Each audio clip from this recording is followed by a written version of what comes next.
27절에서 38절까지 말씀입니다. 신약성경 98쪽 누가복음 6장 27절에서 38절까지 말씀을 제가 봉독하겠습니다. 신약성경 98쪽 누가복음 6장 27절에서 38절까지 말씀입니다.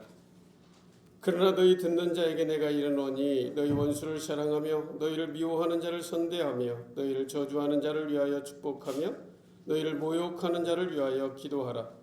너희 이 뺨을 치는 자에게 젖밤도 돌려대며 내 겉옷을 빼앗는 자에게 속옷도 거절하지 말라.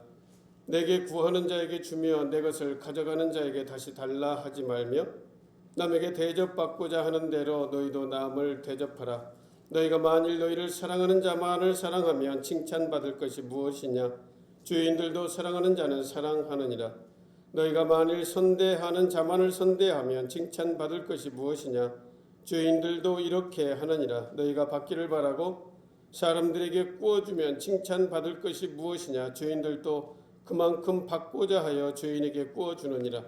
오직 너희는 원수를 사랑하고 선대하며 아무것도 바라지 말고 구워주라. 그리하면 너희 상이 클 것이요 또 지극히 높으신 이의 아들이 되리니 그는 은혜를 모르는 자와 악한 자에게도 인자하시니라. 너희 아버지의 자비로우신 같이 너희도 자비로운 자가 되라.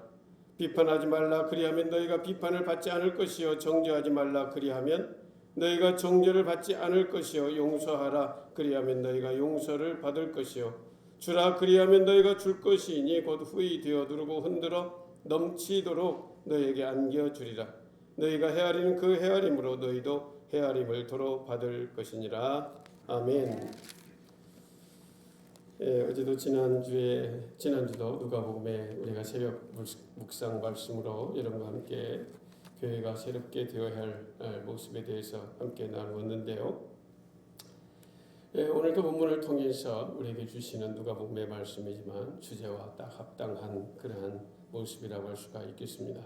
복음으로 교회가 새롭게 세상을 이롭게 하는 그런 구체적 삶의 모습이 우리의 어떠한 모습으로 드러나야 되는가라고 하는 그러한 말인데요.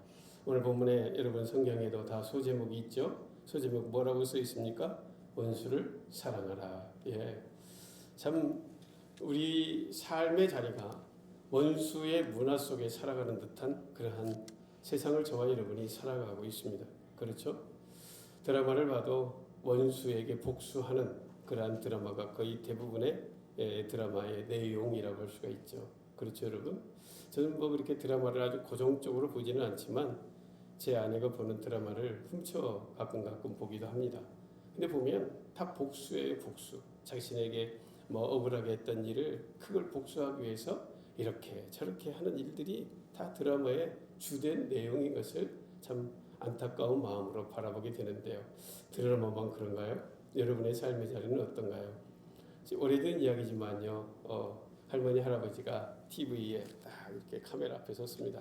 남편을 어떻게 생각하십니까? 그랬더니 4글자로 평생 원수. 딱 그렇게. 그러니까 사랑해야 할 남편을 갖다가 평생 원수로 그렇게 살았다 그런 이야기죠. 남편만 그렇습니까? 자식들한테는 어떻습니까? 에이 저 원수 같은 놈 자식 그러죠? 그렇게 말하죠 여러분. 안 하시는군요. 전부 우리 청산교회 우리 어머님들은 자녀들이 다 착한 자녀들이어서 그런 말을 할 일이 없었을 거예요. 그게 당연합니다. 그런데 그런 분이 의외로 꽤 있더라고요. 막 자식 보고 원수 같은 놈 시키냐. 저것이 뭐 때문에 태어났다냐 막 그러면서 그 분명히 자식을 사랑하는 말인데 말입니다. 원수라고 막 그렇게 말해요. 또 그리고 세상이 좀 뭔가 자기 뜻에 맞게 흘러가지 않으면 에이 이 원수 같은 놈의 세상 그 뭐든지 다 원수가 되어 있는 그러한 세상을 저와 여러분이 살아가고 있다는 거예요. 그런데 오늘 우리 주님께서 그 원수를 어쩌라는 거예요? 사랑하라는 거예요. 그 원수를 지금 보기도 싫고 그냥 꼴도 보기 싫은 원수인데 그 원수를 사랑하라 말씀하십니다. 여러분 주님께서 원수를 사랑하라 라고 하는 이 말은 원수가 있을 것을 아셔서 하는 거예요. 원수가 없을 텐데 예를 들어서 말씀하는 거예요. 필연적으로 원수가 생기기 마련이다 그런 이야기예요. 세상을 우리가 살아가다 보면 필연적으로 원수와 같은 존재가 생긴다 그런 이야기예요. 그러니 그럴 때 원수를 미워하고 적대하고 죽이려 하지 말고 사랑하고 살아가라, 그런 이야기예요. 그것이 세상을 이롭게 하는 것이고, 그것이 세상 속에 소금이 되는 것이고 빛이 되는 것이고. 다른 사람이 볼 때 그래, 뭐라고 그러겠어요? 아이고, 저 권사님은 저 정도 아들이면 저건 그냥 몽둥이로 패든지 어찌든지 해서 어떻게 쫓아내든지 어찌든지 해야 할 텐데. 사랑하는 거예요. 그냥 못난 그 못된 아들을 사랑하는 거예요. 그러니까 역시 교회 권사님은 역시 하나님의 사람이시구나 라고 세상이 인정하게 되는 거죠. 놀랍죠, 여러분? 그거예요. 우리가 원수를 사랑해서 구원받는 게 아닙니다. 오늘도 본문의 35절에 보면요, 여러분 35절 한번 보실까요? 35절을 보면요, 오직 너희는 원수를 사랑하고 선대하여 아무것도 바라지 말고 꾸어두라. 그리하면 너희 상이 클 것이요 또 지극히 높으신 이의 아들이 된다. 그렇게 말해요. 원수를 사랑하고 그들을 선대하게 되면, 나를 저주하는 자를, 원수를 사랑하고 선대하면 상이 있을 것일 뿐만 아니라 높으시니, 지극히 높으시니 하나님의 아들이 된다, 그런 이야기예요. 좀 이상하죠, 여러분? 말씀이 좀 이상합니다. 그렇죠? 우리가 아는 상식하고 조금 달라요. 우리는 하나님의 아들이 어떻게 됐죠? 어떻게 됐어요? 요한복음 1장 12절을 여러분 한번 조금만 뒤로 넘기면 요한복음 1장 12절 있어요. 한번 보십시오. 요한복음 1장 12절 찾아보십시오. 한번 조금만 넘기시면 요한복음 1장 12절.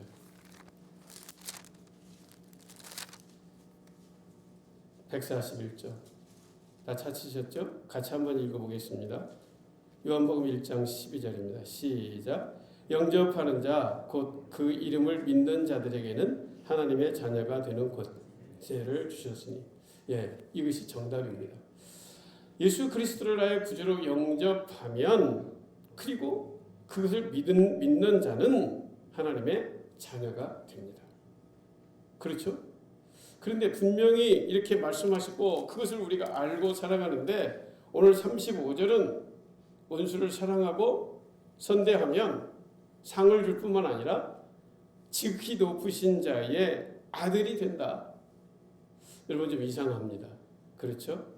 그런데 여기 보면 아들이 되리니, 이의 아들이 되리니, 이 말은 이제 그만큼 그게 증거가 된다, 그런 이야기예요. 그게 증거가 된다는 거예요.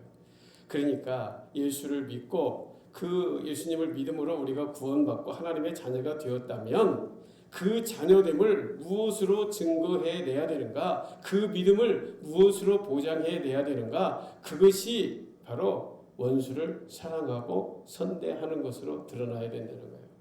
그것이 바로 믿음의 사람의 표징이라는 거죠. 그리스도인됨의 증거다, 그런 이야기예요. 오늘 35절의 말씀이.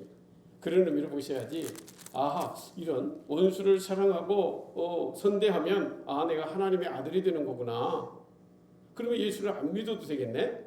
그렇게 생각하면 큰 오산인 거죠. 그렇죠? 예수를 믿어서 그 믿음이 무엇으로 드러나는가? 그 믿는다는 것을 무엇으로 표징으로 보여줘야 할 건가? 원수를 사랑하고 그 원수를 선대하는 것, 그것으로 드러나게 되어 있다는 거예요. 그렇게 드러날 때 그 사람이 진정한 하나님의 아들 된 증거로 보여주고 있는 것이다 라고 하는 거예요.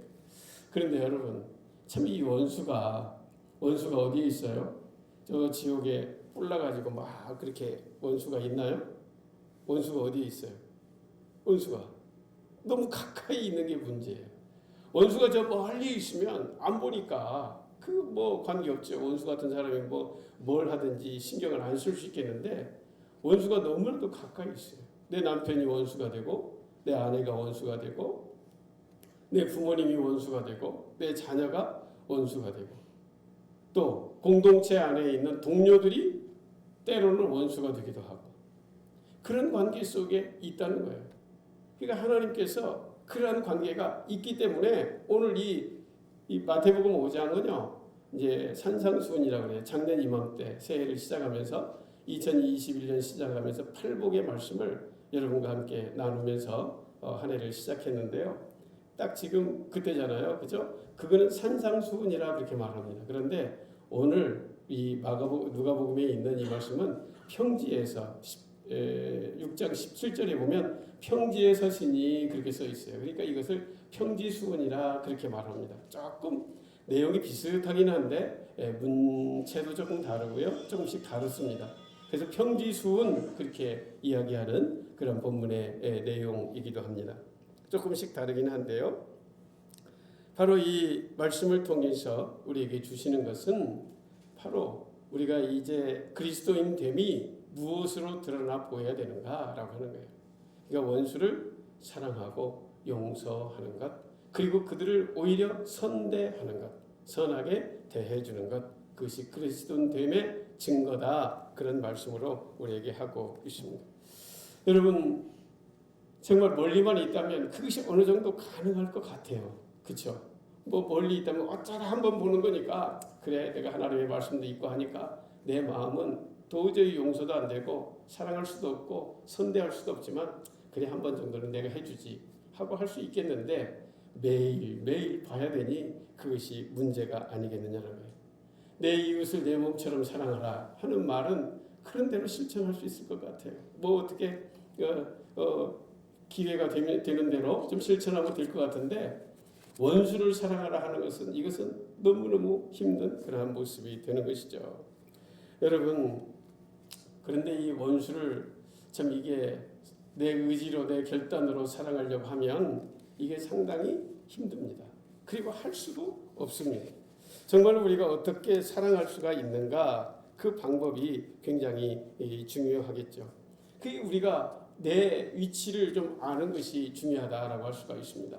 내가 어떻게 구원받고 내가 어떻게 용서받았는가 그 사실을 먼저 아는 것이 중요하죠. 여러분 오늘 아이들에게도 아동부 아이들에게도 똑같은 본문을 가지고 예배를 드리는데요. 아이들에게도 제가 일일이 다 확인했어요.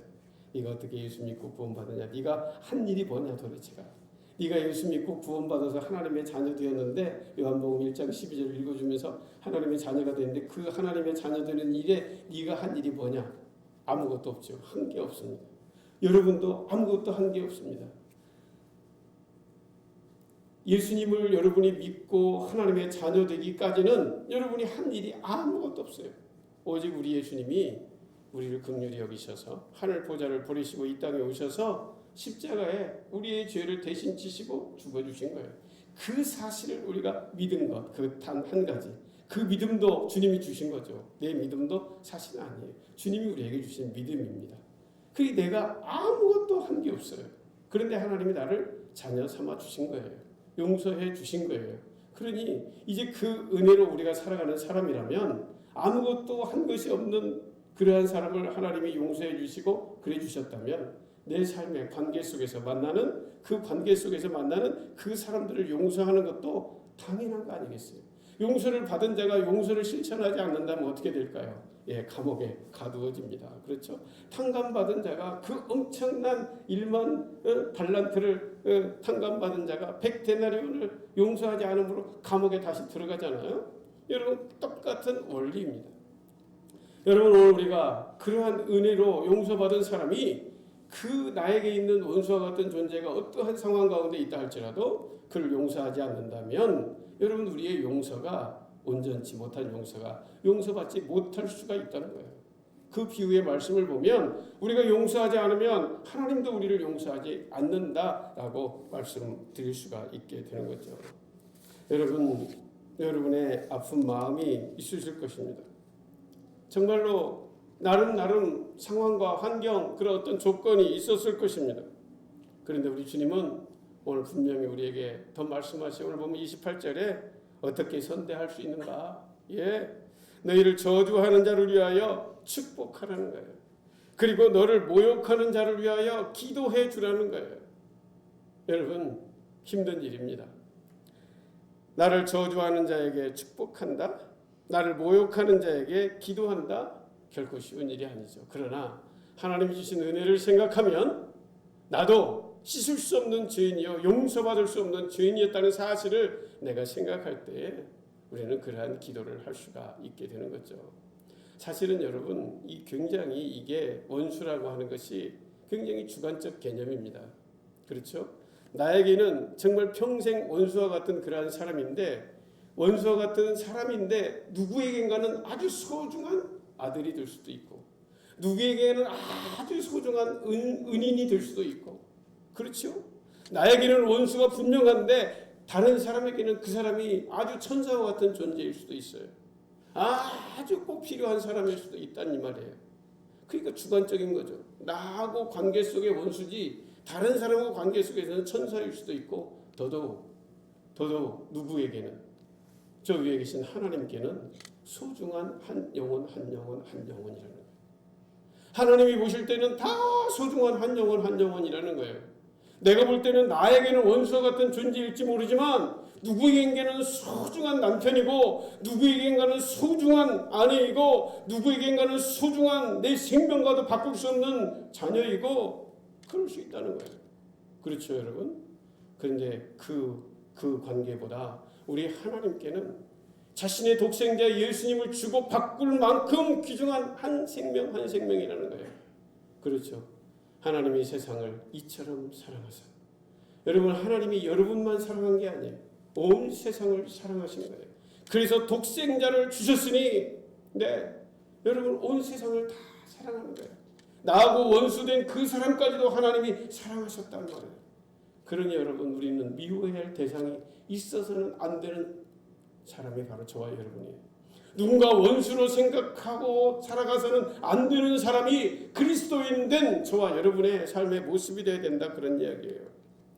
그렇다면 여러분의 입술을 한번 생각해 보셔야 되지 않겠어요? 여러분의 입술은 어떻습니까? 다른 사람을 깎아내리기를 좋아합니까? 아니면 다른 사람을 세워주기를 좋아하십니까? 다른 사람의 잘하는 장점을 바라보며 칭찬해 주시기를 좋아하십니까? 아니면 다른 사람의 단점을 바라보며 들추어 내기를 좋아하는 입술이십니까? 여러분, 우리의 입술이 너무너무 중요합니다. 앞서 예배 전 여러분과 찬양하며 우리의 말이 중요하다, 그렇게 말씀드렸죠. 말만큼 중요한 게 없어요. 말은요 그냥 나오는 게 아니에요. 말은요 생각 속에서 나온 거예요. 그 말은요, 말이 떨어지잖아요. 그러면 이제 손이 움직이게 되어 있습니다. 발도 움직이게 되어 있어요. 여러분, 그것이 행동화 되는 거예요. 말은요 언젠가 행동화 되게 되어 있어요. 그래서 말이 굉장히 중요합니다. 말을 정말로 잘 하셔야 된다라고 하는 것입니다. 나를 저주한 사람을 축복하고 나를 모욕한 사람까지도 기도해 줄 수 있는 그런 넉넉한 하나님의 사람으로 오늘 우리가 살아갈 때에 진정한 그리스도인 됨의 증거가 오늘 우리의 삶을 통하여 드러나게 된다라고 하는 것입니다. 여러분, 요즘 여러분과 함께 말씀을 나누며 계속 주장하는 한 가지 사실이 있는데요. 여러분, 오늘 우리에게 주어진 특권, 우리에게 주어진 유일한 특권이 있다면 그것은요 무엇이라고요? 사랑할 특권밖에 없습니다. 우리에게 어떠한 저주의 특권도 없어요. 여러분, 우리는 누군가를 사랑하고 우리 누군가를 축복할 수 있는 그러한 권리, 그러한 특권만이 우리 거예요. 나머지는 하나님 거예요. 누군가를 정죄하고 판단하고 그리할 그 모든 것들은 하나님 거라라고 분명히 우리에게 말씀해 주셨습니다. 그러므로 여러분, 오늘 우리에게 주어진 삶의 자리에서 정말 가까운 곳에 원수와 같은 그러한 존재가 없었으면 좋겠지만, 우리 주님이 말씀하시는 것은 네가 인생 살아가다 보면 네 가장 가까운 주변에 원수가 반드시 생길 거야. 그런데 그 원수를 원수로 대하면 안 돼. 그 원수를 사랑하고 그 원수를 용서해주고 그 원수를 축복하고 기도해 줄 수 있는, 선대해 줄 수 있는 그러한 사람으로 살아가야 돼. 그거를 우리에게 말씀하고 있는 거죠. 여러분, 이 말씀은 지금 누구에게 하고 있을까요? 제자에게만? 아니에요. 지금 이 말씀은 평지에 서서 거기에 나와 있는 제자들과 또 많은 백성들에게 하고 있는 그런 말씀이에요. 그러니까 여러분, 오늘 이 예배의 자리는 정말 하나님 앞에 신실한 믿음의 길을 걸어가는 그런 분도 계셔요. 그렇죠? 그런가 하면 어쩐가 복에 나와 있는 분도 계셔요. 이제 막 신앙생활을 시작하신 그런 분도 또 계셔요. 그렇죠?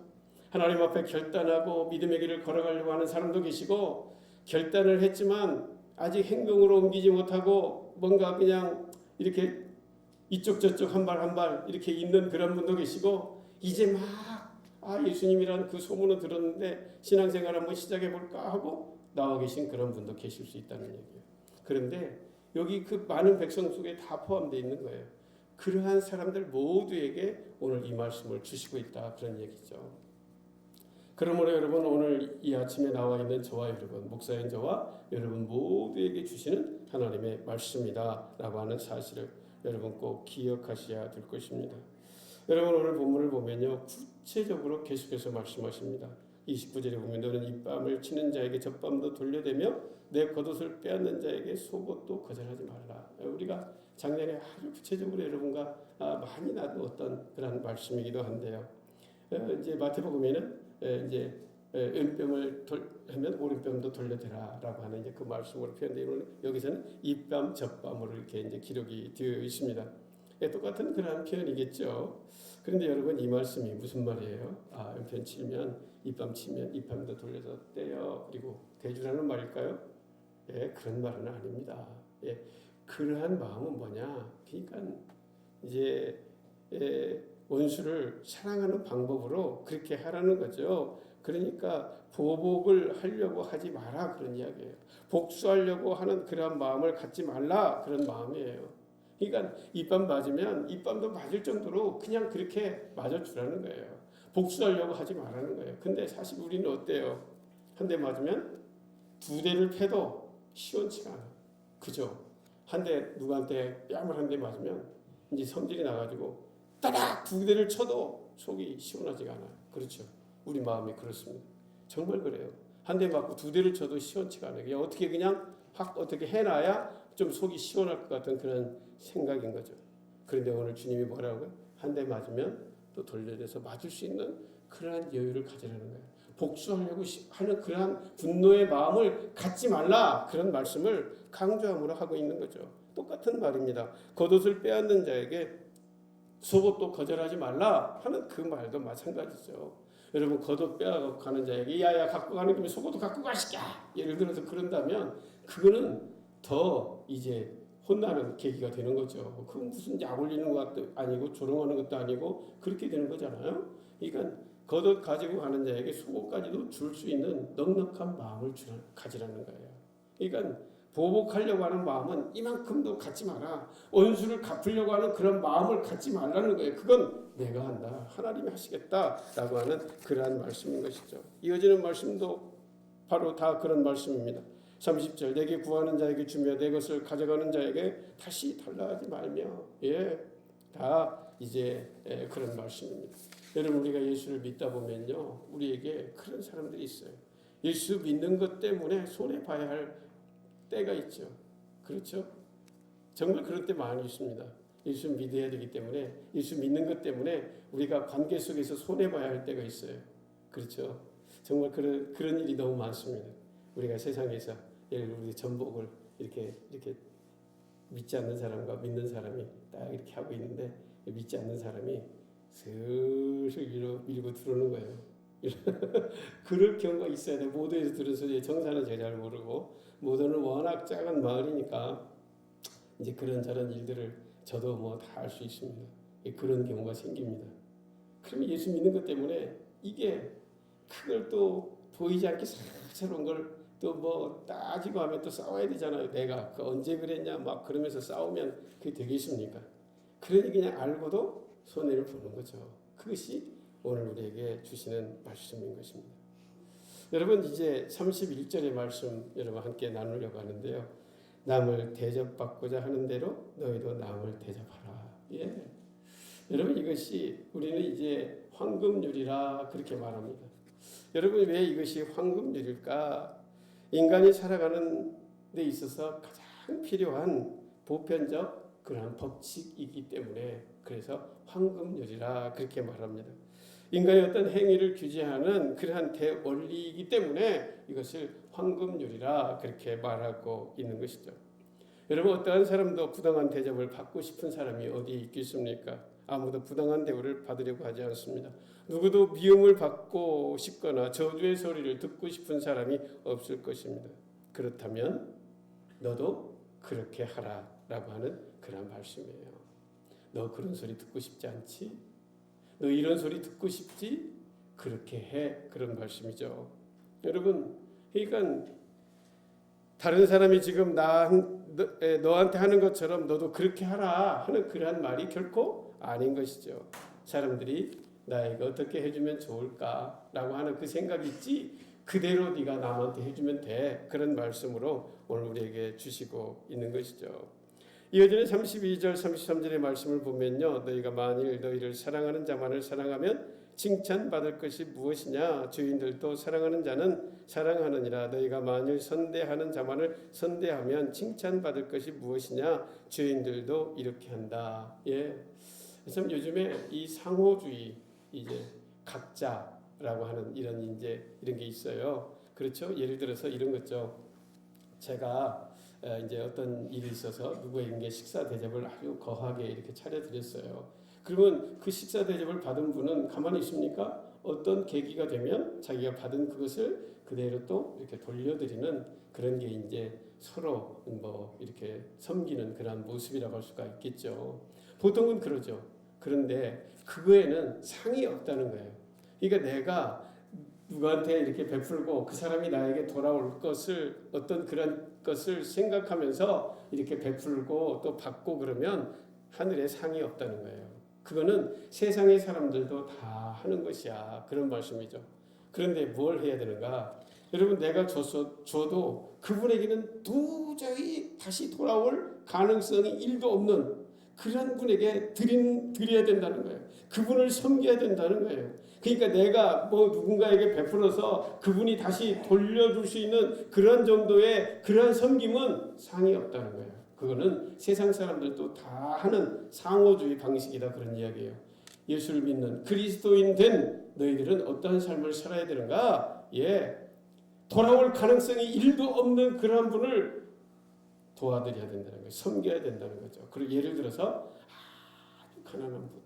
아주 가난한 분에게 여러분이 식사 대접을 크게 해주시면 그분이 무슨 어떤 걸로 여러분을 그렇게 대접할 수가 있겠어요. 그러니까 그런 분을 대접을 해야 그런 분을 섬겨야 너에게 상이 있다라고 하는 그러한 말씀인 것이죠.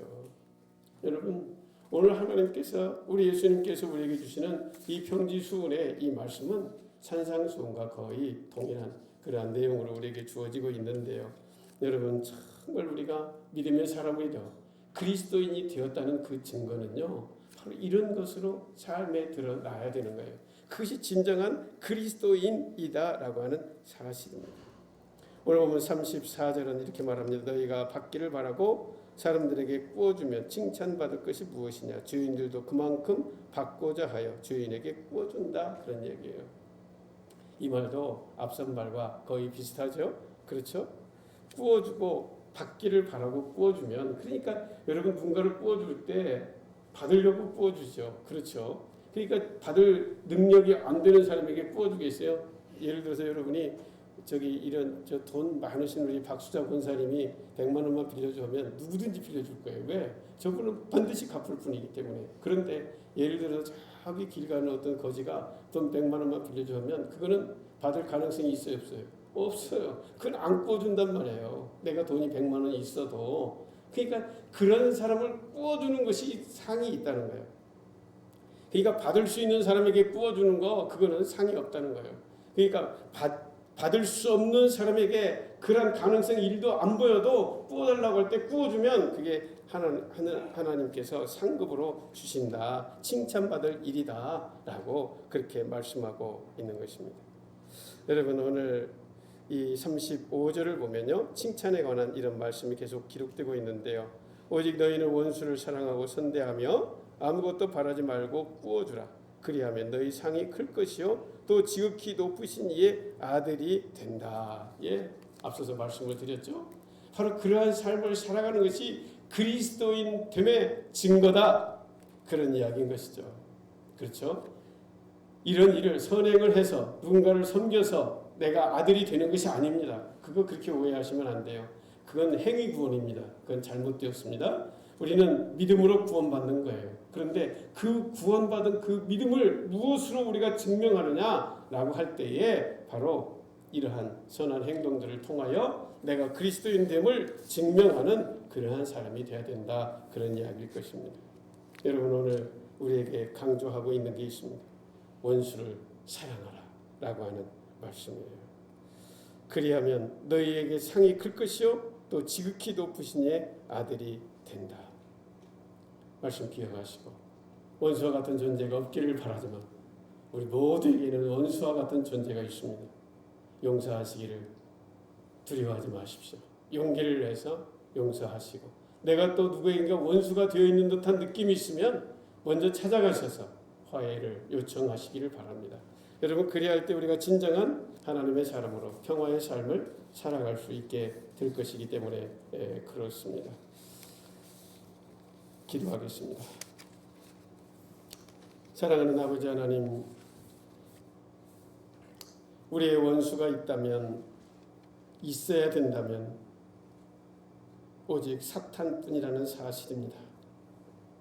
우리에게 어떠한 원수도 없어야 됨을 오늘 주님이 말씀을 통해 우리에게 주셨습니다. 아버지 하나님, 혹 원수처럼 여기고 살아온 그런 관계가 있다면 아버지 하나님, 결단할 수 있도록 도와주시고 용기도 허락하여 주셔서 속히 화해하고 살아갈 수 있는 하나님의 백성들 모두가 되게 하여 주옵소서. 그리할 때 지극히 높으신 이의 아들이 된다는 사실을, 증명된다는 사실을 꼭 기억하고 믿음의 길을 걷기를 간구하고 기도하나이다. 하나님의 자녀로서 이 세상에 살면서 예수님처럼 원수를 사랑하고 선대하며 저주하는 자들을 축복하고 학대하는 사람들을 위하여 기도할 수 있는 멋진 그리스도인들로 살아가는 우리 청산교회 공동체 하나님의 백성들 모두가 되게 하옵소서. 예수님의 이름으로 기도하옵나이다. 아멘.